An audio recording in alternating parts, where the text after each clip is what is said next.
ఉపాధ్యాయ మిత్రులకు, ఛాత్రోపాధ్యాయులకు అందరికీ నా యొక్క శుభోదయం. ఈరోజు మనోవిజ్ఞాన శాస్త్రంలో ఒక నూతన అంశాన్ని గురించి మనం చర్చించుకుందాం. నేటి బాలలే రేపటి పౌరులు అంటారు. అటువంటి బాలలు మన పాఠశాలకు వస్తుంటారు కనుక వారిని భవిష్యత్ అవసరాలకు అనుగుణంగా తీర్చిదిద్దాల్సిన బాధ్యత మన మీద ఉంటుంది.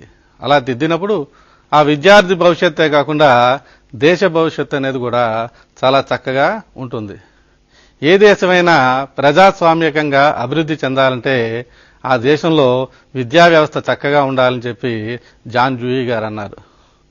మనం తరగతి గదిలో పిల్లల్ని గమనించినట్టయితే పిల్లలు రకరకాల సన్నివేశాల్లో రకరకాలుగా ప్రవర్తిస్తుంటారు. అట్లాగే పిల్లల్ని తరగతి గదిలో కానీ ఆట స్థలంలో కానీ ఇతర ప్రదేశాలను గమనించినప్పుడు కొంతమంది పిల్లలు ఎప్పుడూ ఒకచోటే కూర్చోవడం, ఒకరితో ఒకరు మాట్లాడుకోవడం, ఎక్కడికి వెళ్ళినా ఆ గ్రూపే వెళ్ళడం, వాళ్లే మళ్లీ రావడం చేస్తుంటారు. అలాగే ఆట స్థలంలో కూడా పిల్లలు ఒక సమూహాల్లో ఆడుకోవడం, ఆ సమూహంలో ఒక వ్యక్తి చెప్పిన మాటలు వినడం, ఆ వ్యక్తి చెప్పినట్టుగా నడుచుకోవడం, ఆ ఆటలోని కానీ ఆ విద్యాంశాలను కొని విజయం సాధించడం చూస్తుంటాం. అలాగే మనం బయట ఏమైనా రోడ్డు మీద వచ్చినప్పుడు ఎక్కడైనా సడన్ గా ఒక యాక్సిడెంట్ అయిందనుకోండి, ఒక ప్రమాదం జరిగిందనుకోండి, అకస్మాత్తుగా కొంతమంది జనం మూగుతారు, ఆ జనంలో చర్చించుకుంటుంటారు. అట్లాగే ఒక సంఘటన జరిగినప్పుడు కూడా అనేక మంది వ్యక్తులు అక్కడ గుమిగూడడం మనం కనపడుతుంటాం. వీటన్నిటినీ మనం జాగ్రత్తగా పరిశీలించినట్టయితే తరగతి గదిలో కూర్చున్న విద్యార్థులందరూ కూడా ఒక సమూహంలో కూర్చున్నప్పటికీ వాళ్ళందరూ కలిపి ఒక వ్యక్తి మాట వింటూ ఆ విద్యార్థి చెప్పినట్టుగా నడుస్తుంటారు. అట్లాగే ఆట స్థలంలో విద్యార్థులందరూ చక్కగా ఆడుకున్నప్పటికీ ఆ విద్యార్థుల్లో ఒక అతని మాట వింటూ అతను చెప్పినట్టుగా ఆడి విజయం సాధించడానికి ప్రయత్నిస్తుంటారు. అట్లాగే రోడ్డు మీద యాక్సిడెంట్ అయినప్పుడు ఒక సమూహం ఏర్పడినా ఆ సమూహంలో వ్యక్తులు ఒకరికి ఒకరు పరిచయం ఉండదు. అయినప్పటికీ అందులో ఎవరో ఒక వ్యక్తి ముందు పాత్ర తీసుకుని అతను ఆ గ్రూప్కి నాయకత్వం వహించేసేసి ఆ ప్రదేశంలో ఒక రకమైన పరిష్కారానికి తోడ్పడుతుంటారు. ఇలా రకరకాల సందర్భాల్లో మనం విద్యార్థులను సమూహాలుగా చూస్తుంటాం. ఈ సమూహాలను ఎప్పుడైతే సమూహం అనేది ఉందో ఆ సమూహానికి ఒక నాయకత్వం అనేది తప్పనిసరిగా అవసరం. నాయకత్వం లేని సమూహం అనేది ఎలా ఉంటుందంటే ఒక లక్ష్యం లేని ప్రయాణం లాంటిది అనమాట. గమ్యం లేని ప్రయాణం లాంటిది. ఎటు వెళ్ళాలి, ఏం చేయాలి తెలియాలంటే ఆ సమూహానికి నాయకత్వం అనేది అవసరం. మనం రకరకాల నాయకుల్ని చూస్తుంటాం. నాయకులు జన్మతః పుడతారు. Leaders are born not made అని కొంతమంది కొంతమంది అలా కాదు, లీడర్స్ ని తయారు చేయొచ్చు, నాయకత్వం అనేది శిక్షణ ద్వారా పెంపొందించవచ్చు అని అంటాం. మహాత్మా గాంధీ నుంచి నేటి మలాలా దాకా చూసినట్టయితే ఒక్కొక్కరు ఒక్కొక్క రకమైన శైలిలో ప్రజల్ని ఆకట్టుకోవడమే కాకుండా ఒక నాయకత్వ శైలిని అనుసరించి నాయకత్వంలో ఎన్నో విజయాల్ని వాళ్ళు సాధించగలిగారు. ఈ సందర్భంలో ఉపాధ్యాయులుగా మనం పిల్లల్ని నాయకులుగా తీర్చిదిద్దాలి. అంతేకాకుండా ఉపాధ్యాయులుగా మనలో ఉన్న నాయకత్వ లక్షణాలను పెంపొందించుకుంటూ ఆ లక్షణాల ద్వారా పిల్లల్లో కూడా నాయకత్వ లక్షణాలు పెంపొందించినట్టయితే భవిష్యత్తులో మంచి నాయకులుగా విద్యార్థులు తయారవుతాడనడంలో ఎటువంటి సందేహం లేదు. కనుక ఈరోజు మనం ఏం చేస్తామంటే నాయకత్వం అంటే ఏంటి, నాయకత్వం యొక్క విధులు ఏంటి, నాయకుల్లో ఎన్ని రకాలు ఉన్నారు, నాయకత్వంలో ఎన్ని రకాలు ఉన్నాయి, అయితే ఉత్తమ నాయకుడి యొక్క లక్షణాలేంటి, అసలు నాయకులను తయారు చేయొచ్చా, తయారు చేసినట్టయితే ఏ రకంగా మనం తయారు చేయొచ్చు అనే అంశాలను ఈరోజు మనం నిర్వచించుకుంటాం. అసలు నాయకత్వం అంటే ఏంటి? ఇతరులు తనను అనుసరించేలా చేసే కార్యసిద్ధి గలవాడే నాయకుడని కౌలిని అంటారు. ఇతరులు తనను అనుసరించేలా చేసే కార్యసిద్ధి గలవాడే నాయకుడు. నాయకుడు అనేవాడు ఎట్లా ఉండాలంటే తను ఒక రకమైన ఆలోచనా శక్తిని కలిగి ఉండాలి. అంటే సమూహంలో వ్యక్తుల కన్నా భిన్నంగా ఆలోచించగలిగి ఉండాలి. ఆ భిన్నమైన ఆలోచనని సమూహంలో వ్యక్తుల చేత ఒప్పించగలిగి ఉండాలి. తన ఆలోచన విధానంగా వలన సమూహాన్ని నడిపించగలిగి ఉండాలి. అంతేకాకుండా అది కార్యసిద్ధి అయ్యేటట్టుగా చేసినట్టయితే అటువంటి వాడే నాయకుడు అంటారు. అలాగే మరో నిర్వచనం చూసుకున్నట్టయితే లాఫియర్ అండ్ ఫార్సన్ వారి నిర్వచనం చూసుకున్నట్టయితే తాము ఇతరుల ప్రవర్తన వల్ల ప్రభావితం కావడం కంటే ఇతరుల ప్రవర్తనను ఎక్కువగా ప్రభావితం చేసే లక్షణమే నాయకత్వం. నాయకుడు అనేవాడు ఎలా ఉండాలి? తను ఇతరుల చేత ప్రభావితం చేయాలి తప్ప ఇతరుల వల్ల ప్రభావితం అయ్యాడు అనుకోండి, తన ఆలోచనలు మారిపోతాయి. ఎప్పుడైతే తన ఆలోచనలు మారిపోయాయో సమూహాన్ని అనేది నడిపించలేడు. కనుక తన ఇతరుల వల్ల ప్రభావితం కావడం కన్నా తన వల్ల ఇతరులు ప్రభావితం అయ్యేటట్టు చేయాలి. ప్రభావితం అంటే అక్కడ ఎట్లా ఉండాలంటే వాళ్ళకి అనుకూలంగా ఉండేట్టుగా, వాళ్ళని నడిపించగలిగేట్టుగా ఉండాలన్నమాట. నాయకుడు అనేవాడు ఎవరంటే, నాయకుడు అనేవాడు leader is one who knows the way, goes the way and the shows the way అంటుంటారు. అలా లీడర్షిప్ అంటే ఏంటి? లీడర్షిప్ అంటే నాయకత్వం అనేది ఏంటంటే అది ఇన్ఫ్లుయెన్సింగ్ ద పీపుల్, అంటే ప్రజల్ని ప్రభావితం చేయగలిగి ఉండాలి. రెండోది గైడింగ్ ద పీపుల్, ప్రజల్ని ఒక విషయం వైపు గైడ్ చేయగలి మార్గదర్శకత్వం కల్పించేలా ఉండాలి.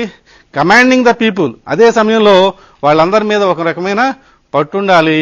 అలాగే వాళ్ళ విజయాన్ని సాధించడానికి తగిన మార్గాలను చూపించగలగాం. ఇలా నాయకత్వాన్ని మనం అనేక రకాలుగా నిర్వచిస్తుంటాం. అయితే ఈ నాయకత్వం అనేది, నాయకుడి యొక్క విధులు అనేది ఇప్పుడు మనం చూసుకుందాం. ఈ నాయకుల విధులు ఏంటి తీసుకున్నట్టయితే, సమూహ కార్యకలాపాలను సమన్వయపరచడం, సమూహ కార్యకలాపాలను సమన్వయపరచడం. సమూహం ద్వారా అనేక కార్యకలాపాలు చేయాల్సి ఉంటుంది. ఒక విద్యార్థి సమూహానికి విద్యార్థి నాయకుడు అనుకోండి, ఆ విద్యార్థి నాయకుడు ఏం చేయాలంటే విద్యార్థి సమూహాన్ని వారికి అప్పచెప్పిన ప్రాజెక్ట్ పని కానీ ఇతర పనులు కానీ, స్కూల్లో ఒక ఎక్స్కర్షన్ అవుతుంది, లేదా ఒక యానివర్సరీ అవుతుంది, లేదా మరో ప్రోగ్రాం అయినప్పుడు ఆ సమూహ నాయకుడు ఏం చేయాలంటే ఆ ఎక్స్కర్షన్ కానీ ఆ స్కూల్లో జరిగే ప్రోగ్రాం కానీ సక్సెస్ఫుల్ అవడానికి అనుగుణంగా వాళ్ళందరినీ సమన్వయపరచడం అనేది నాయకత్వ విధిలో ఒక లక్షణం. రెండవది, సభ్యులకు తగిన ప్రేరణ కలిగించాలి. సభ్యుల్ని ప్రేరణ కలిగించాలి. ప్రేరణ లేకపోతే ఏ వ్యక్తి ఏ పని చేయడు. కానీ ప్రేరణ కలిగించాలంటే తను ప్రేరణ కలిగి ఉండి ఆ చేయడం వల్ల పని వలన వాళ్ళకి ఎంత ఉపయోగపడుతుంది అని చెప్తూ, ఆ ప్రేరణ తగ్గిన వారిని అప్పుడప్పుడు మెచ్చుకుంటూ నువ్వు చేయగలవు అంటే పాజిటివ్ గా ఆలోచిస్తూ పాజిటివ్ గా రీఎంఫోర్స్ చేస్తూ వాళ్ళు తగిన ప్రేరణ కల్పించడం అనేది నాయకత్వం యొక్క విధి. ఇక ప్రణాళికలు వేయాలి.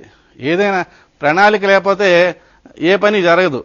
ఏ well planned work is half done అంటారు. సరిగ్గా ప్రణాళిక చేరినట్టయితే సగం పని అయినట్టయితే. ఆ ప్రణాళికలు వేసినప్పుడు నాయకుడు ఏంటంటే ఎలా చేస్తే బాగుంటుంది, ఏం చేస్తే బాగుంటుంది, ఏ పని ఎవరు చేయాలి, ఎలా చేయాలి, ఎప్పుడు చేయాలి అని ముందుగానే ప్రణాళిక వేయడం అనేది నాయకుడి లక్షణం. ఎప్పుడైతే నాయకుడు సరిగ్గా ప్రణాళిక వేశాడో ఆ నాయకుడిని అనుసరించిన విద్యార్థులు కూడా ఎలా ఉంటారో ఆ ప్రణాళిక ప్రకారం వెళ్లి విజయం సాధిస్తుంటారు.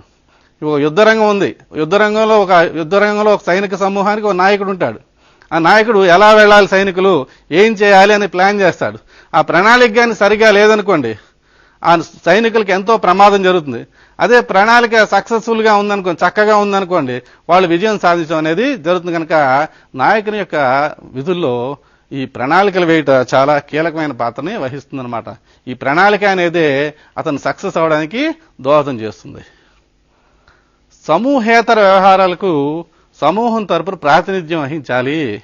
కేవలం నాయకుడు అంటే ఆ సమూహానికే కాదు, ఆ సమూహం తరపున ఎక్కడైనా మాట్లాడాల్సి వచ్చినా, ఆ సమూహాన్ని ఎక్కడైనా సపోర్ట్ చేయాల్సి వచ్చినా, ఆ సమూహం ఇంకెక్కడైనా పార్టిసిపేట్ చేయాల్సి వచ్చినా ఈ సమూహం తరపున ప్రాతినిధ్యం వహించి ఆ సమూహాన్ని కూడా నడిపించాల్సి వస్తుంది. ఒక సమూహాన్ని ఇక్కడ ఒక విజయవాడ దగ్గర ఒక పాఠశాలలో ఒక సమూహం ఉంది. ఆ పిల్లలందరినీ ప్రధాన ఉపాధ్యాయుడు ఏం చేశాడంటే ఒక లీడర్ని పెట్టి, నాయనా నువ్వు హైదరాబాద్ తీసుకెళ్లి హైదరాబాద్ లో రవీంద్ర భారతిలో పలానా ప్రోగ్రాం ఉంది, ఆ ప్రోగ్రాంలో మీరు పార్టిసిపేట్ చేయాలంటే జాగ్రత్తగా ఆ లీడర్ అనేది ఆ సమూహం ద్వారా ప్రాతినిధ్యం వహించి జాగ్రత్తగా వాళ్ళని తీసుకువెళ్లి వాళ్ళు రిప్రజెంట్ చేసి ఆ సక్సెస్ చేయాల్సిన బాధ్యత ఆ సమూహం యొక్క నాయకుడికి ఉంటుందన్నమాట. సమూహానికి ఆదర్శప్రాయుడిగా ఉండాలి. సమూహానికి ఆదర్శప్రాయుడిగా ఉండాలంటే తాను ఆచరించకుండా ఎదురువాడిని ఆచరించమనడం చాలా తప్పు విషయం. ఉదాహరణకి అందరూ సమయానికి రండి, అందరూ ఈ పని చేయండి, ఆ పని చేయండి అంటుంటారు. వాడు మాత్రం సమయానికి రాలేదనుకోండి, నువ్వే సమయానికి రానప్పుడు నేనెందుకు రావాలని చెప్పి వాడు మానేస్తుంటాడు. మహాత్మా గాంధీ దగ్గరికి ఒక పిల్లవాడి తల్లి వచ్చిందట. వచ్చి మా పిల్లవాడు బెల్లం తింటున్నాడు, మానేమని చెప్పండి అంటే మహాత్మా గాంధీ అన్నారట, ఒక వారం రోజుల తర్వాత రండి అన్నాడు. సరే, వారం రోజుల తర్వాత ఆ తల్లి పిల్లాన్ని తీసుకుని వెళ్తే ఆ పిల్లవాడిని, బాబు ఆ బెల్లం మీ అమ్మ తినొద్దు అంటుంది కదా, తినడం మాని అంటే అలాగేనండి అన్నాడు. ఆ తల్లికి ఆశ్చర్యం కలిగింది. ఇదేమిటి, ఈ విషయం మొన్నే చెప్పచ్చు కదా అంటే, అది కాదమ్మా, నాకు ఆ బెల్లం తినే అలవాటు ఉంది, అది పోగొట్టుకోవడానికి వారం రోజులు పట్టింది, నా అలవాటు నేను పోగొట్టుకోకుండా కొత్త వారికి చెప్పడం అనేది బాగోదు కదా అని అన్నాడనమాట. అంటే సమూహానికి ఆదర్శప్రాయంగా ఉండాలి. ఏ పనైనా చేసేప్పుడు నలుగురితో పాటు, అంటే ఒక హెడ్ మాస్టర్ ఉన్నారు, ఆయన స్కూల్ యొక్క లీడర్. హెడ్ మాస్టర్ అనేవాడు ఒక ఇన్స్టిట్యూషనల్ లీడర్. ఈ ఎవరన్నా ఎక్స్ట్రా వర్క్ వేసినప్పుడు అందరికీ ఎక్స్ట్రా వర్క్ వేసే బదులు ముందుగా తనకే ఒక ఎక్స్ట్రా వర్క్ వేసుకుని మిగతా వాళ్ళకి ఎక్స్ట్రా వర్క్ వేసారనుకుని ఏమవుతుందంటే, ఓహో మన హెడ్ మాస్టర్ గారే ఎక్స్ట్రా వర్క్ వేసుకున్నారు, నాకు అదనపు పని చేస్తే నేను తప్పే ఉందని చెప్పి వాడు ఆదరణగా తీసుకుని, అంతేగాని మొత్తం వర్క్ అంతా అసిస్టెంట్ల మీద తోసేసేసి తను ఖాళీగా కూర్చున్నాడు అనుకోండి, మరో రకంగా ఉంటుంది. కనుక సమూహానికి ఆదర్శప్రాయుడిగా ఉండాలి. చక్కగా సమయం పాటించడం, నిజాయితీగా ఉండడం, ఇలాంటివన్నీ చేసినప్పుడు ఏమవుతుందంటే సమూహంలో సక్సెస్ఫుల్ గా ఉండడానికి కూడా ఆస్కారం ఉంటుందన్నమాట. సమూహానికి బహుమతులు, దండలను విధించడం. ఈ సమూహానికి బహుమతి అంటే ఏదైనా వ్యక్తి ఏదైనా పని చేసినప్పుడు నువ్వు బాగా చేస్తావని మెచ్చుకుంటే ఆ పని మళ్ళా మళ్ళా చేయడానికి ఆస్కారం ఉంటుంది. ఓ పిల్లవాడు, ఓ సమూహంలో పిల్లవాడు ఉన్నాడు, మిగతా వాళ్ళకన్నా భిన్నంగా చేస్తూ ఓ క్రియేటివ్గా చేసినప్పుడు వెరీ గుడ్, బాగా చేసావు అన్నప్పుడు ఏంటంటే అటువంటి విషయాన్ని కొనసాగిస్తుంటాడు. ఉదాహరణకు ఒక టీచర్ కూడా పిల్లవాడు రోడ్డు మీద వెళ్తుంటే ఒక పర్స్ దొరికింది. పర్స్ దొరికితే ఆ పర్స్ తీసుకొచ్చి ఉపాధ్యాయుడికి ఇచ్చి, దారిలో నాకు పర్స్ దొరికిందండి అంటే ఆ ఉపాధ్యాయుడు ఏం చేశాడు, పోలీస్ స్టేషన్కి ఇచ్చి ఆ పర్స్ ఎవరితో కనుక్కొని ఇచ్చాడు. వాళ్ళందరూ ఆ విద్యార్థిని మెచ్చుకున్నప్పుడు ఏమవుతుందంటే మళ్ళా అలాంటి పర్సులు దొరికినప్పుడు కానీ లేదా అలా మంచి పనులు చేయడానికి ఉత్సాహం పడుతుంది. అలాగే దండనలు విధించడం అన్నారు. దండనలు విధించడం అంటే ఇది దండనలు విధించడం ఒక బాధ్యత, ఒక ఇదే కానీ ఈ మధ్యకాలంలో ఏమొచ్చిందంటే దండలను విధించడం కన్నా పాజిటివ్ పనిష్మెంట్, దండలు అంటే వాళ్ళని కొట్టడం, తిట్టడం ఇలాంటివి కాకుండా పాజిటివ్ పనిష్మెంట్స్ అనమాట, అదనం వర్క్ చేయడం అనమాట. ఇచ్చినప్పుడు ఏమవుతుందంటే ఆ సమూహంలో మిగతా వ్యక్తులు చక్కగా పనిచేయడం అనేది జరుగుతుంది అనమాట. ఇవి సమూహం యొక్క బాధ్యతలు అనమాట. ఇక నాయకత్వంలో రకాలు. నాయకులు రకరకాల నాయకులు చూస్తుంటాం మనం. ఇవి చూడండి, అనేక మంది నాయకులు మనకు కనపడుతున్నారు. నెల్సన్ మండేలా, మహాత్మా గాంధీ, నెహ్రూ, ఇలా అనేక మంది నాయకులు కనపడుతున్నారు. ఒక్కొక్కరు ఒక్కొక్క శైలిలో నాయకత్వాన్ని వహించారు. ఒకరు ప్రజల నుంచే పుట్టారు, కొంతమంది అయితే ప్రజల నుంచే పుట్టారు, కొందరు నాయకులుగా తయారు చేయబడ్డారు. ఇందిరాగాంధీ నాయకురాలుగా కావడానికి ఆయన నెహ్రూ గారు ఎప్పుడూనూ ఉత్తరాలు రాస్తుండేవాట. ఆ ఉత్తరాలు చదివి ఆవిడ ఒక రకంగా నాయకురాలుగా తయారైంది. అట్లాగే నెపోలియన్ కూడా తన పాఠశాలలో, పిల్లవాడు చదివే పాఠశాల ప్రధానోపాధ్యాయుడికి ఉత్తరాలు రాసేవాడు. ఏమని, నా పిల్లవాడికి ఇవి తెలియజేయండి, అవి తెలియజేయండి అన్నప్పుడు అవన్నీ ఉపాధ్యాయుడు తెలియజేయడం వల్ల భవిష్యత్తులో అతను కూడా మంచి నాయకుడిగా కావడానికి సరిపోతుంది అన్నమాట. అయితే నాయకత్వం ఎన్ని రకాలు అంటే అనేక రకాలు ఉంటుంది. అన్ని నాయకత్వాలు ఒకే రకంగా ఉండవు. కనుక ఏ రకమైన నాయకత్వం అంటే సమూహాన్ని బట్టి, తన ఉన్న ప్రదేశాన్ని బట్టి, అవసరాన్ని బట్టి కూడా నాయకత్వం అనేది మారిపోతూ ఉంటుంది. నాయకత్వాన్ని బ్రాడర్ కేటగిరీస్ మనం చూద్దాం. అయితే ఏ రకమైన నాయకత్వం వహించాలి అంటే సందర్భాన్ని బట్టి వహించాలి. మరో విషయం ఏంటంటే నాయకత్వం అంటే ఇలాగే ఉండాలని మాత్రం లేదు, ఏ రకంగా ఉండొచ్చు, కానీ ఒక సమూహాన్ని చక్కని మార్గం వైపు నడిపించే విధంగా ఉండాలన్నమాట. ఇప్పుడు నాయకత్వం యొక్క రకాలు చూసినట్టయితే ప్రజాస్వామ్య నాయకత్వం, జోక్యరహిత నాయకత్వం, నిర్దేశిత నాయకత్వం. ప్రజాస్వామ్య నాయకత్వం దీన్నే పార్టిసిపేటరీ లీడర్షిప్ అంటారు, సహభాగి నాయకత్వం అంటుంటారు. జోక్యరహిత నాయకత్వాన్ని లీసెస్ ఫెయిర్ నాయకత్వం అంటుంటారు, ఎవరికి వారు ఏమైనా తీరే అన్నట్టు ఉంటుంది. నిర్దేశిత నాయకత్వాన్ని నియంతృత్వ నాయకత్వాన్ని కూడా మనం అనుకుంటారు. ఈ ఒక్కొక్క దాని గురించి ఇప్పుడు మనం తెలుసుకుందాం. ఇప్పుడు ప్రజాస్వామ్య నాయకత్వం అంటే ఏంటి? ఈ ప్రజాస్వామ్య నాయకత్వంలో నాయకుల్లో సమూహంలోని సభ్యులతో పాటు అన్ని కార్యక్రమాల్లో పాల్గొంటాడు. ఇందాక మనం చెప్పుకున్నాం, ఒక నాయకుడు సక్సెస్ఫుల్ గా ఉండాలంటే మిగతా వాళ్ళందరికీ పని చెప్పడంతో పాటు తను కూడా వాళ్ళు పని చేసినట్టుగా, కిషోర్ న్యాయం అంటారు, కుక్కుడు అంటే కోడి. కోడి ఏం చేస్తుంటుంది? చక్కగా తన ఆహారం తీసుకుంటుంది, తన పిల్లలకు కూడా ఆహారం నేర్చుకొని లెర్నింగ్ బై డూయింగ్ అన్నట్టుగా ఆ కోడి పని చేస్తుంటుంది, కోడి చుట్టూన కోడి పిల్లలు కూడా వాడితో పని చేస్తుంటాయి. అట్లాగా ఈ రకమైన నాయకత్వం అంటే సమూహంలో సభ్యులతో పాటు అన్ని కార్యక్రమాల్లో నాయకుడు కూడా పాల్గొంటాడు. నాయకుడు సమూహంలో సభ్యుల మధ్య చక్కని సందర్భాలు ఉంటాయన్నమాట. నాయకుడు చొరవ చూపిస్తాడు, అనుచరులందరినీ కూడా వారి వారి ఆలోచనలు చెప్పమంటాడు. మామూలుగా నువ్వు ఇది నాయకుడు అనక నేను లీడర్ని కదా, నువ్వు అది చెయ్యి, నువ్వు ఇది చెయ్యి అనకుండా ఇక్కడ ఏం చేస్తాడంటే చొరవ చూపించి నువ్వేమనుకుంటున్నావు అంటాడు.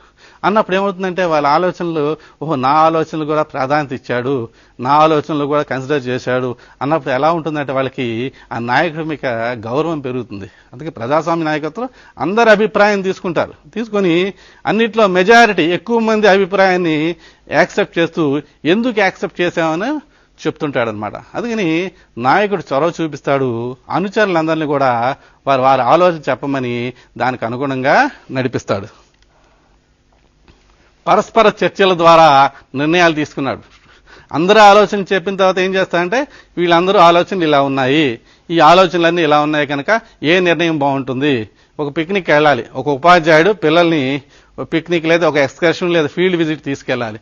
ఫీల్డ్ విజిట్ తీసుకెళ్ళని రకరకాల ప్రదేశాలు ఉన్నప్పుడు ఎక్కడైతే బాగుంటుంది అని విద్యార్థులు అయినప్పుడు మెజారిటీ విద్యార్థులు చెప్పిన విషయాన్ని చూసుకొని దాని యొక్క లాభ నష్టాలు చర్చించి అందులో మంచి నిర్ణయం తీసుకెళ్ళినట్టయితే ఆ ఉపాధ్యాయుడు అనే నాయకుడి పట్ల కూడా విద్యార్థులకి గౌరవం పెరుగుతుంది. అందుకే ప్రజాస్వామ్య నాయకత్వంలో పరస్పర చర్చల ద్వారా నిర్ణయాలు తీసుకుంటారు.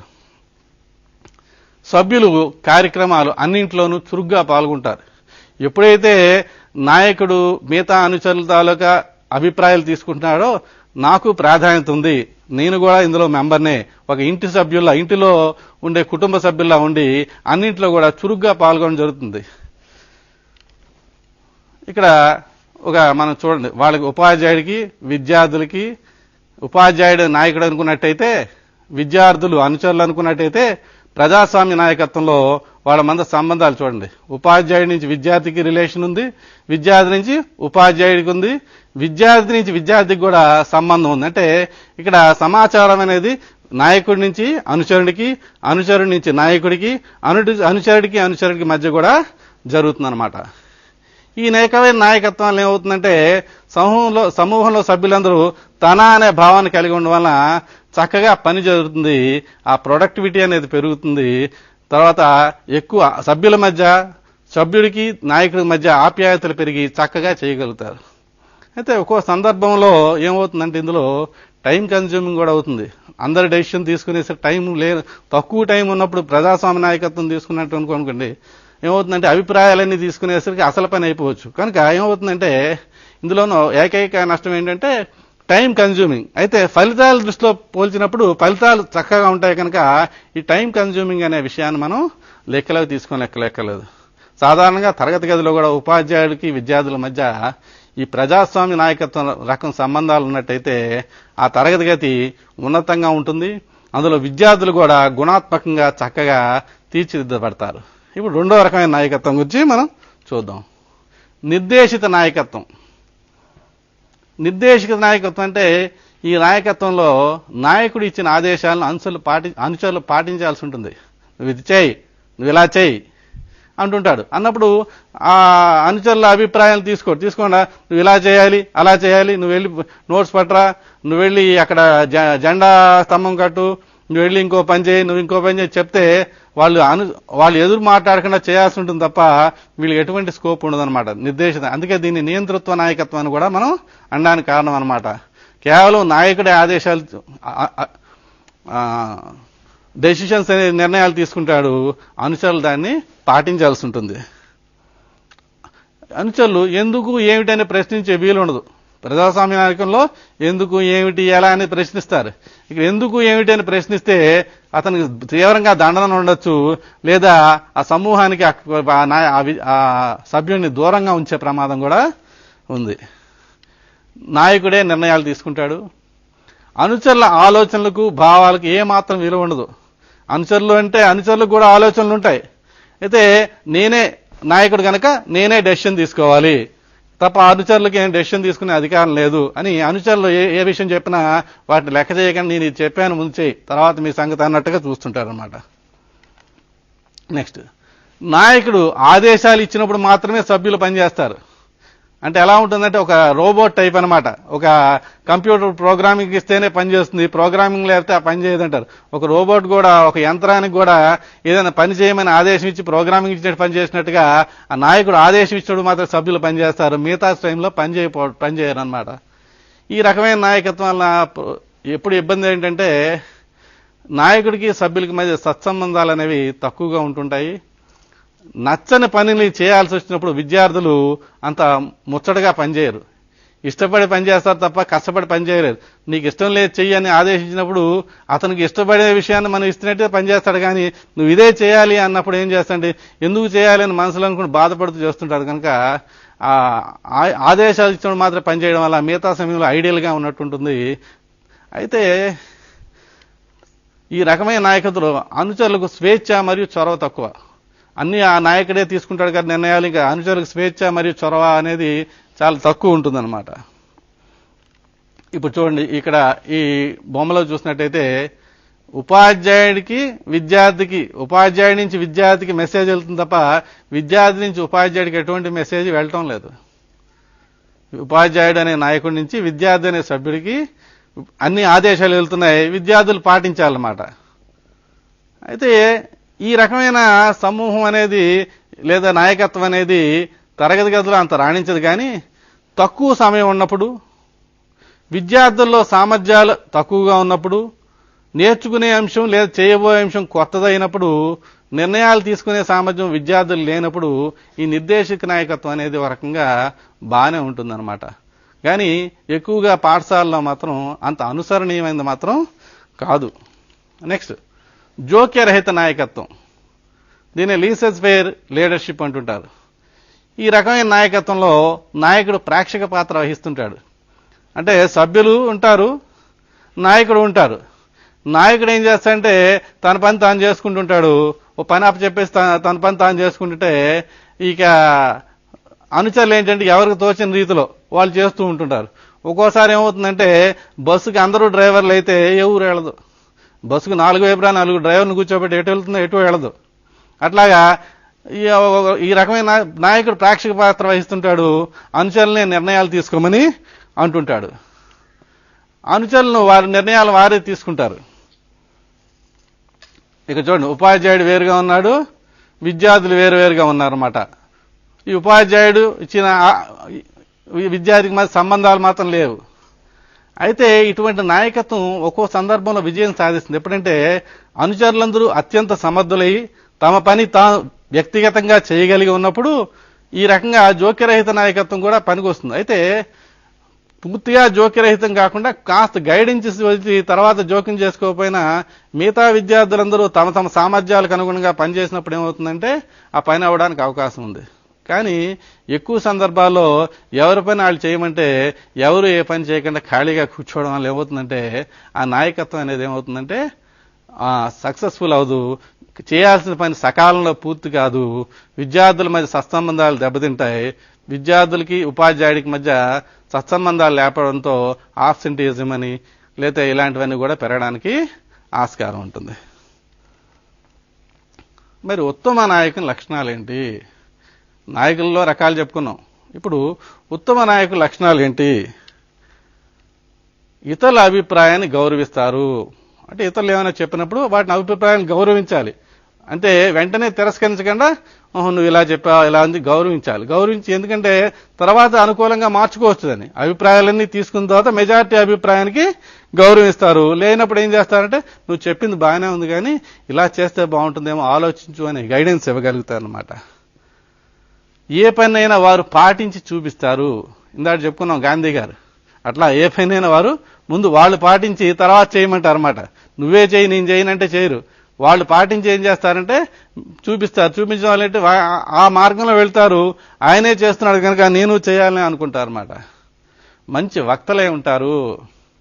నేనేం మాట్లాడి నా మాటలే నా ఆధీనంలో ఉన్నట్టు ఎవరు వినరు. మంచి వక్తలే ఉండాలి. వక్తలే ఉండాలంటే మంచి రుచికరంగా మాట్లాడాలన్నమాట. కడుపు నిండినా నిండిపోయినా నోట్లో బూర్లు నిండినంత రుచిగా మాట్లాడాలి. మాట్లాడినప్పుడు ఎలా ఉంటుందంటే వాళ్ళు బాగా మోటివేట్ అవుతారు. ఎప్పుడైతే బాగా మోటివేట్ అవుతారో పరిగెత్తగలుగుతారు. కొంతమంది నాయకులు ఉంటారు, వాళ్ళ మాటే మంత్రం అంటారు. వాళ్ళ మాటలు వింటే మంత్రముగ్ధుల్లో అయిపోయి వాళ్ళు చెప్పిన పనలా చక్కగా చేస్తుంటారు. వారు రాజకీయ నాయకులు ఉన్నారు, లేతే సాధువులు ఉన్నారు, లేతే కొంతమంది ఇతర అంశాల్లో ఉన్నారు. వీళ్ళందరూ కూడా మంచి వక్తలు అయిన వల్ల వాళ్ళు ఎలా చేస్తే ఒక మెస్మరిజం లాగా ఒక రకమైన మంత్రంలా పనిచేసి వాళ్ళు ఏం చెప్తే అది చేస్తున్నారు కనుక మంచి వక్తలై ఉంటారు. మంచి వక్తలు అవ్వాలంటే మంచి చదువులై ఉండాలి, మంచి మంచి ఉపన్యాసాలు కూడా వినే సామర్థ్యం వాళ్ళకి ఉండాలి. సరైన నిర్ణయాలు తీసుకుంటాడు. నిర్ణయం తీసుకున్నప్పుడు అన్ని కోణాల్లో ఆలోచిస్తాడు.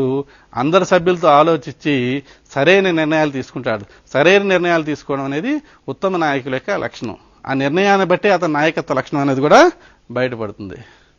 ఓర్పు గలవారై ఉత్సాహంగా ఉంటారు. ఓర్పు లేనివాడు అసలు నాయకుడే కాదు నా ఉద్దేశంలో. ఓర్పు సహనం ఉండాలి. చక్కగా సభ్యుల్లో రకరకాల ప్రాబ్లమ్స్ ఉంటాయి. ఉన్నప్పుడు ఏదైనా పని చేయనప్పుడు ఓర్పు లేకుండా ఉండడం, తర్వాత ఉత్సాహంగా మన ఇంటి దగ్గర రకరకాల ప్రాబ్లమ్స్ ఉంటాయి. ఆ ప్రాబ్లమ్స్ అన్ని కూడా ఇక్కడ చూపించామనుకో ఏమవుతుందంటే ఇబ్బందిగా రాకుండా తన మనసులో భావాలను ఎలా ఉన్నా ఉత్సాహంగా నవ్విస్తూ చక్కగా నలుగురు చేత పనిచేస్తూ ఉండాలి. అంతేగాని ఇంటి దగ్గర ఏదో గొడవ అయింది, ఆ గొడవ అంతా ఇక్కడ చూపుదామని ఉండదు అనమాట. చొరవ తీసుకుంటారు. చొరవ లేకపోతే నాయకుడు కాదు. ఎక్కడైనా సమావేశం అవుతుంది, చొరవ తీసుకుని ముందుకు వెళ్ళకపోతే వీళ్ళ గ్రూప్ ఇక్కడే ఉండిపోతుంది, మిగతా గ్రూపులు ముందుకు వెళ్ళిపోతుంటాయి. కనుక చొరవ అనేది తీసుకునేది ఉత్తమ నాయకుడి యొక్క లక్షణం. సమూహంలో ఒకరిగా స్నేహంగా ఉంటారు. ఇందాక చెప్పుకున్నాం, స్నేహంగా ఉంటాడు. స్నేహంగా ఉండడం వల్ల ఏమవుతుందండి, నాయకుడికి నావాడు, సభ్యుడు నావాడు అనే ఒక రిలేషన్ అనేది పెరిగి ఏమవుతుందంటే సమూహం గురించి కాకుండా తన గురించి పనిచేస్తాడు. తనదే సమూహము, తనే సమూహంలో అంతా ఒకటి, మనము అనే భావన, యు ఐ అనే భావకుండా వి అనే భావన, మేము అనే భావన అనేది పెంపొందిస్తుంది అనమాట. ఆత్మవిశ్వాసం కనపరుస్తారు. ఇంకా ఇతరులతో సహకరిస్తాడు. ఇందాక చెప్పుకున్నాం, తను కేవలం పని చేయకుండా ఇతరులతో కూడా సహకరిస్తుంటాడు. పని చేస్తుంటే తను వచ్చి పని చేస్తుంటాడు. అలా చేయడం వల్ల ఏమవుతుందంటే ఇంకా మరింత ఉత్సాహంగా పనిచేయడానికి ఆస్కారం ఉంటుంది. అనేక విషయాలు తెలిసిన వారే ఉంటారు. నాయకుడికి అనేక విషయాలంటే ఆ నాయకత్వ వహిస్తున్న సమూహం ఉంటుంది చూసారా, సమూహానికి ఏ ఏ విషయాలు అవసరమో ఆ విషయాలన్నీ కూడా తెలిసిన వారే ఉండాలి. అంతేగాని ఏ విషయం అడిగినా పక్క వాళ్ళని అడిగామనుకోండి ఏమవుతాడు, పక్కవాడే నాయకుడు అవుతాడు. నాకు తెలిసిన ఒక నాయకుడు ఉపాధ్యాయుడు ఉండేవాడు, ప్రధాన ఉపాధ్యాయుడు. ఆయన ఉపాధ్యాయులు ఏ విషయం అడిగినా ఇంకో మాస్టర్ని అడుగుతుండేవాళ్ళు. కొన్ని రోజులు అయిన తర్వాత ఎవరు ప్రధాన ఉపాధ్యాయుని అడగడం మానేసి ప్రధాన ఉపాధ్యాయుడు ఏ ఉపాధ్యాయుని అడుగుతారో ఆ ఉపాధ్యాయుని అడగడం మానేసరికి అడ్డం మొదలెట్టేసరికి ఏమైందంటే అతడే అక్కడ నాయకుడి కింద తయారైనట్టు అయిందనమాట. అంటే అనేక విషయాలు తెలుసుకోవాల్సిన బాధ్యత నాయకుడు ఉంది. అనేక విషయాలంటే ఆ సమూహానికి ఏ విషయాలైతే అవసరమో, ఆ సమూహాన్ని నడిపించడానికి ఏ విషయాలైతే అవసరమో, ఆ సమూహాన్ని విజయ పదంలో నడిపించాలంటే ఏ విషయాలు అవసరమో ఆ విషయాలన్నీ తెలిసిన వాడే ఉంటాడు. అలా తెలుసుకున్న వాడే ఉత్తమ నాయకుడై ఉంటాడనమాట. సమూహ మనస్తత్వాన్ని తెలుసుకుంటాడు. మనస్తత్వాన్ని తెలుసుకోకపోతే కష్టం కదా. మనస్తత్వానికి అనుగుణంగా వాడు ప్రవర్తించాలి. ఆ మనస్తత్వానికి ఎప్పుడైతే తెలుసుకున్నాడో చక్కగా వాడు మనస్తత్వానికి అనుగుణంగా ప్రవర్తిస్తూ చక్కగా, అంటే చాక్లెట్ ఇస్తున్నవాడికి చాక్లెట్ ఇచ్చి, లేదా మాట ఇస్తున్నవాడు మాట చెప్పి, ఆ రకంగా సమూహ మనస్తత్వానికి అనుగుణంగా తెలుసుకుని మీరేం చేస్తారంటే వాడు సలహాలు ఇస్తుంటారు అన్నమాట. మరి నాయకత్వ లక్షణాలు ఏ రకంగా పెంపొందించవచ్చు? ఇంతకుముందు చెప్పుకున్నాం, leaders are born not made అన్నాం. లీడర్స్ కెన్ బి ట్రైన్డ్ అంటున్నారు. ఏమిటి, కొంతమంది ఏమో లీడర్స్ పుట్టుకతో వస్తారంటున్నారు, కొంతమంది ఏమో లీడర్షిప్ అనేది పెరుగుతుందంటారు పెంపొందించవచ్చు అన్నారు. అయితే నాయకత్వ లక్షణాలని శిక్షణ ద్వారా మనం పెంపొందించవచ్చు. అసలు నాయకుడిగా కావాలంటే, నాయకత్వ లక్షణాలు పెంపొందించబడాలంటే ముందు నాయకుడు అనేవాడు అందరి చేత ఆమోదించబడాలి. నేను నాయకుడిగా ఉంటాను అంటే అందరూ ఒప్పుకోరు. నాయకుడిగా ఉంటే నువ్వు నీలో ఉన్న స్పెషాలిటీస్ ఏంటి అని తెలియాలి. అందుకని నాయకత్వ లక్షణాలు పెంపొందించాలి. ఉపాధ్యాయుల్లో పెంపొందించాలన్నా, విద్యార్థుల్లో నాయకత్వ లక్షణాలు పెంపొందించాలా. ముందు వాళ్ళకి ఏంటంటే వాళ్ళు ఇతరుచే ఇష్టపడాలి. ఇష్టం లేనప్పుడు వాడి నాయకత్వం అంగీకరించరు. ఇష్టం లేని వాళ్ళు నాయకత్వం వహిస్తే బలవంతంగా అంగీకరించిన వాడు చెప్పిన పనులు మాత్రం చచ్చినా చేయరనమాట. అయితే నాయకత్వ లక్షణాలు పెంపొందించా ఏం చేయాలంటే మొట్టమొదట శరీర భాష, బాడీ లాంగ్వేజ్ అంటుంటాం. శరీర భాష అంటే బాడీ లాంగ్వేజ్ చాలా ఇంపార్టెంట్. ఈ నాయకుడు అనేవాడు బాడీ లాంగ్వేజ్ పెంపొందించుకొని ఆ బాడీ లాంగ్వేజ్ ఎలా ఉండాలంటే నలుగురి చేత ఆకర్షించబడేట్టుగా ఉండాలి. దీనికి ఒక టెక్నిక్ ఉంది, దాన్ని మనం సాఫ్ట్ టెన్ అంటాం. SAFTN, సాఫ్ట్ టెన్ అంటాం. ఈ సాఫ్ట్ టెన్ అనే టెక్నిక్ అంటే మనల్ని ఆ నాయకుడు అనేవాడు అట్రాక్ట్ చేయడానికి ఉపయోగపడుతుంది అనమాట.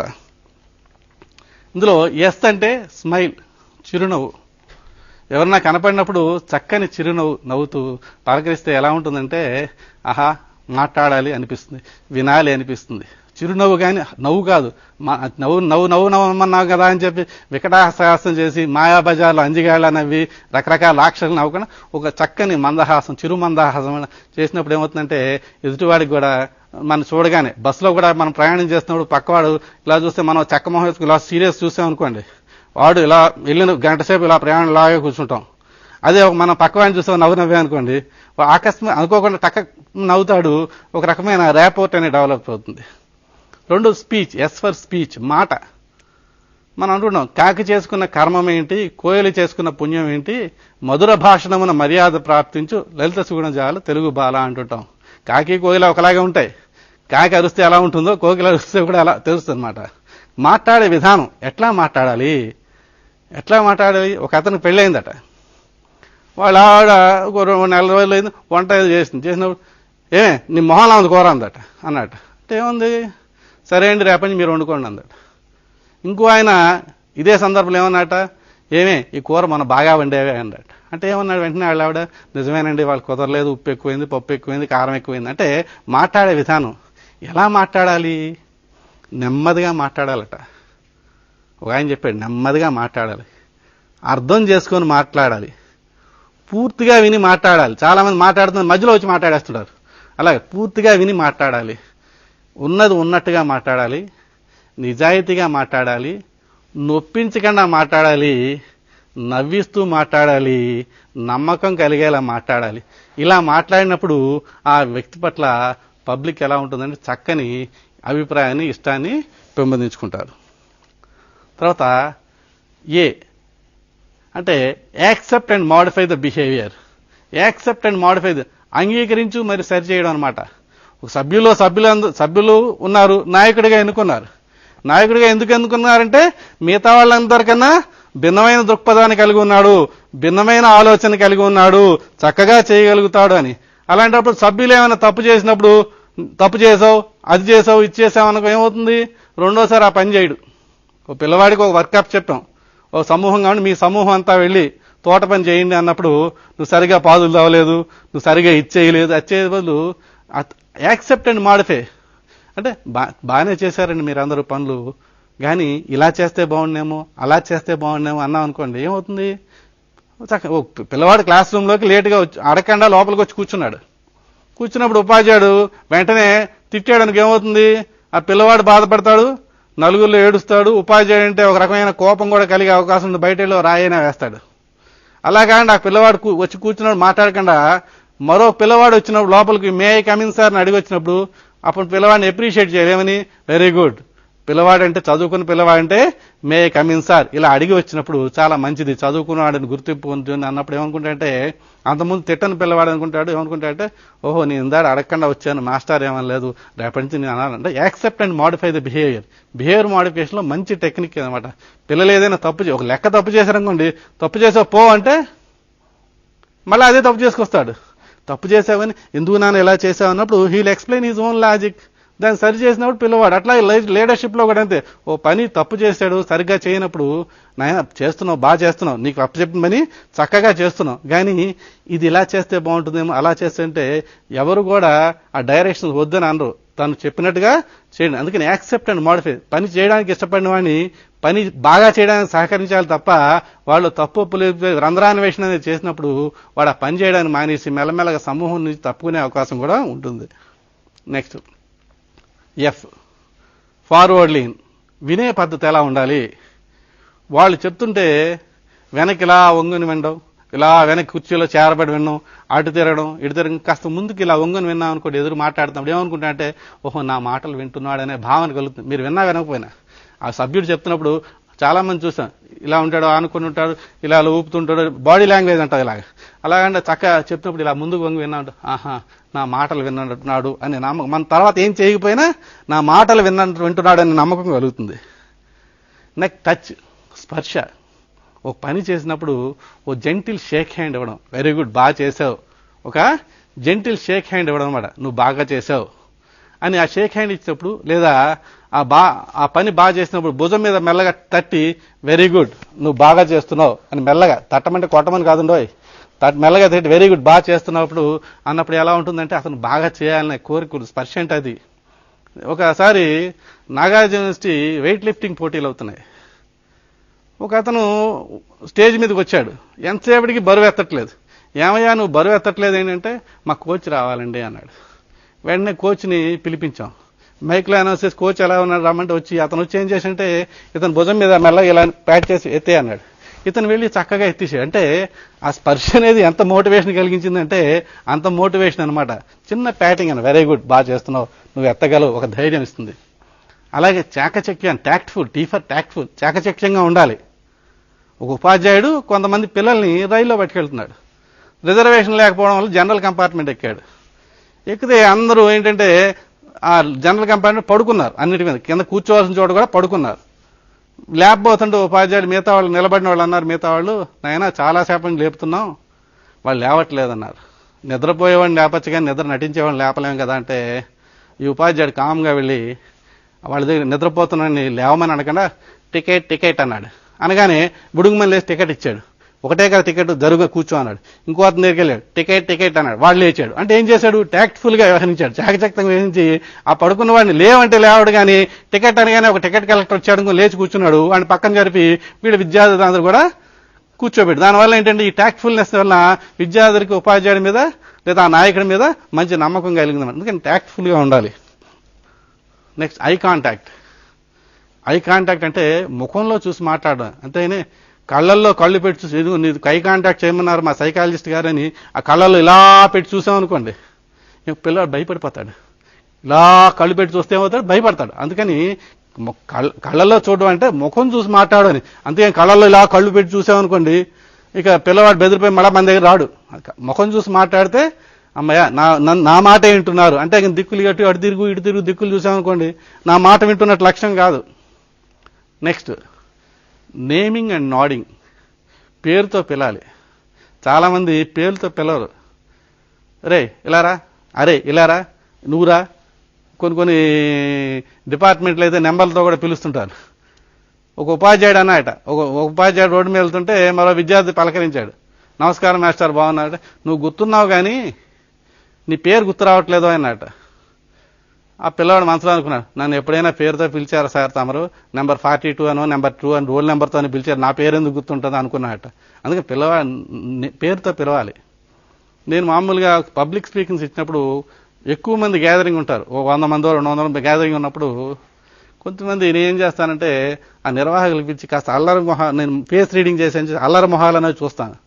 చూసి వీడు అల్లరి చేస్తాడని అనిపించి వాళ్ళ పేర్లు వీళ్ళ ద్వారా కనుక్కుంటాను, దగ్గర పెట్టుకుంటాను. మధ్యలో వాళ్ళు అటు ఇటు కదిలినప్పుడు వెంకట్రావు గారు ఏమిటి అన్నా అనుకోండి, అంత సమూహంలో వీడికి నా పేరట, ఇంకో సుబ్బారావు గారు బాగుందా అర్థమవుతుంది కదా అన్నా అనుకో, ఏమనుకుంటారు ఈ 100 మంది పేర్లు వీడికి ఎట్లా తెలుసా అని కామ్గా ఉంటారు. పైగా నా పేరు తెలుసు అనే భావన ఉంటుంది. అంటే పేరుతో పిలవడం, పేరు గుర్తుని ఒక మంచిది. అలాగే చెప్తున్నప్పుడు తల ఊపాలి. ఒక గన్మ్యాన్ లా ఉండిపోకుండా తల ఊపుతుంటే వింటున్నారనే భావన కలుగుతుంది అనమాట.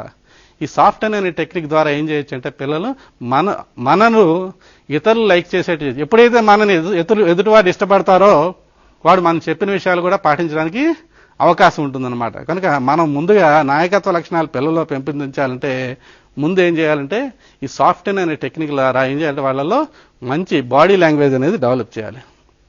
నెక్స్ట్ స్వాట్ అనాలిసిస్, శక్తి సామర్థ్యాల విశ్లేషణ. అంటే ఇక్కడ ఎస్ అంటే స్ట్రెంగ్స్, ప్రతి వ్యక్తిలోనూ బలాలు ఉంటాయి, ఆ బలాలు ఏమున్నాయి. అట్లాగే వీక్నెసెస్, బలహీనతలు ఏమున్నాయి. నెక్స్ట్ ఆపర్చునిటీస్, అవకాశాలు ఏమున్నాయి.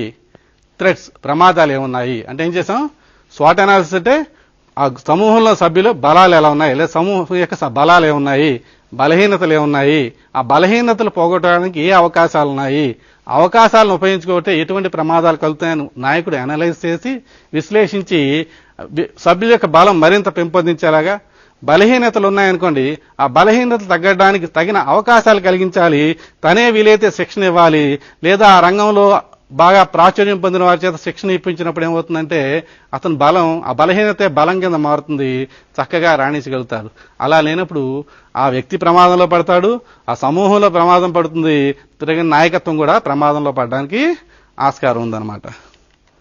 సంభాషణ నైపుణ్యం, మంచి సంభాషణ నైపుణ్యాలు పెంపొందించాలి. సంభాషణ నైపుణ్యాలు పెంపొందించాలంటే ఏం చేయాలి? ఆ నాయకుడు మంచి సంభాషణ నైపుణ్యాన్ని కలిగి ఉండాలి, సభ్యుల చేత రకరకాల గ్రూప్ డిస్కషన్స్ చేస్తుండాలి, రకరకాల పనులు అనమాట. సంభాషణ ఒక జుంకార సమావేశాలు, డిస్కషన్స్, తర్వాత వక్తృత్వ పోటీలు పెట్టడం, అలాగే కొంతమందికి స్టేజ్ ఫియర్ ఉంటుంది. స్టేజ్ ఫియర్ ఉన్నప్పుడు ఆ స్టేజ్ ఫియర్ ఉన్న వాళ్ళని మెల్లమెల్లగా వాళ్ళు పక్కన నిలబెట్టి ధైర్యం చెప్తూ మాట్లాడించి మెల్లమెల్లగా, అంటే ఒక వ్యక్తికి స్టేజ్ ఫియర్ ఉంది, అలాంటప్పుడు సంభాషణ నైపుణ్యం అనేది కొరబడుతుంది. నెపోలియన్ లాంటి వాళ్లే మొట్టమొదటిసారి మాట్లాడినప్పుడు ఒక ఆయన అన్నట, when I started talking my legs are fighting అన్నట, అంటే మాట్లాడుతున్న నా కాళ్ళు వణుకుతున్నాయి అన్నట. అలాంటి వాళ్ళకి సంభాషణ నైపుణ్యం పెంపొందిన వక్తగా మారాలంటే ఏం చేయాలి? ముందుగా ఒక మెనూ కార్డో లేకపోతే ఆహ్వానం చదవడం నేర్పడం, స్టేజ్ మీద నుంచోవడం అలవాటు చేయడం, ఇలాంటి కార్యక్రమం మెల్లమెల్లగా రాసిన సందేశాలను చదివించడం, మెల్లమెల్ల హింట్స్ రాసుకుని చదివించడం, ఇట్లా చేసి సంభాషణ నైపుణ్యాలను పెంపొందించినప్పుడు ఆ వ్యక్తి భవిష్యత్తులో మంచి సంభాషణ చేస్తూ నలుగురిని ఆకట్టుకుని మంచి నాయకుడి కింద తయారవ అవకాశం ఉంది. అట్లా చేంజ్ మేనేజ్మెంట్, మార్పు, సమాజంతో పాటు మారాలి వ్యక్తి. నేను అప్పుడెప్పుడో ఉన్నట్టే ఇప్పుడు ఉంటా అంటే కుదరదు. ఒక బ్యాంక్ మేనేజర్ ఉన్నాడు, ఒకప్పుడు నోటుతో క్యాలిక్యులేషన్ చేసినప్పుడు ఎలా ఉండేదంటే మంచి నాయకుడి కింద బాగా పేరు పొందాడు. మెల్లమెల్లగా కంప్యూటర్స్ వచ్చిన తర్వాత కంప్యూటర్స్ నేర్చుకోవడం మానేశాడు. మానేతో ఆ కింద పని చేసేవాళ్ళు మీకేం తెలుసు సార్ కంప్యూటర్ అన్నారు, అనగా నువ్వు నాకేం తెలుసు కంప్యూటర్ అనుకున్నాడు. మెల్లమెల్లగా ఏమంటే ఆ మార్పు యాజమాన్యం చేంజ్ మేనేజ్మెంట్ లేకపోవడం వల్ల నాయకత్వంలో అంత రాణించలేకపోయాడు. అట్లాగే ఇక్కడ టీమ్ మేనేజ్మెంట్ అని, అంటే టీమ్ మేనేజ్మెంట్ బృంద యాజమాన్యం, అంటే పాఠశాలలో వివిధ కార్యక్రమాల నిర్వహణలో విద్యార్థుల భాగస్వామ్యం కలిగించాలన్నమాట. కలిగించినప్పుడు చక్కగా ఉంటుందన్నమాట. అంటే ఈరోజు మనం ఇలా పిల్లల్లో నాయకత్వ లక్షణాలు అనేక రకాలు చెప్పాలి. అయితే అనేక లక్షణాలు తెలిసినప్పటికీ అన్ని నాయకత్వాలు ఒకే చోట సరిపోవు. వారెవడో చొక్కా బాగుందని మనం వేసుకుంటే అది లూజ్ అవ్వచ్చు, టైట్ అవ్వచ్చు, కంపు కొట్టచ్చు. కనుక ఆ లక్షణాలు మనకు సూట్ అయిన విధంగా ఆ షర్టును కుట్టించుకోవాలన్నమాట. కనుక ఉపాధ్యాయులు కూడా ఏంటంటే ఈ నాయకత్వ లక్షణాలని, నాయకత్వం రకాలని విద్యార్థులకు కూడా వివరిస్తూ తను కూడా మంచి నాయకత్వ లక్షణాలు పాటిస్తూ భవిష్యత్తులో మంచి నాయకుల కింద విద్యార్థులను తీర్చిదిద్దినట్టయితే దేశం ఎంతో పురోగమిస్తుందని భావిస్తున్నాం.